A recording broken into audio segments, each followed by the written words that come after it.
Vairums cilvēku dzīvē ir optimisti. Mums iepriekš ir bijuši problēmas un izaicinājumi, mēs ar viņām tikuši galā, tādēļ mēs esam pārliecināti, ka arī šajā situācijā, šajā punktā mēs ar visu tiksim galā, jo, iepriekšējā solī mēs taču bijām sekmīgi, vai ne?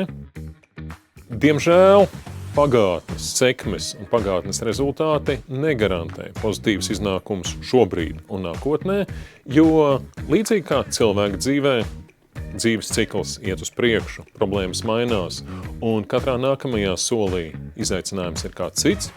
Arī organizācija dzīvē, arī organizācija dzīves ciklā, katrā nākamajā solī tas izaicinājums un arī atbilstoši risinājumi atšķirās. Kāds ir cilvēka dzīves cikls un kāds ir organizācija dzīves cikls? Kādā dzīves ciklā ir jūsu organizācija? Un kas varētu būt nākamie izaicinājumi, ar kuriem jums būs jātiek galā? 28. maijā vadības konferencē Foghorn ar teorētiķu un praktiķu pieredzi organizāciju dzīves cikla analīzē un prognozē dalīšos es un palīdzēšu nākamos izaicinājumus precīzāk ieraudzīt arī jums.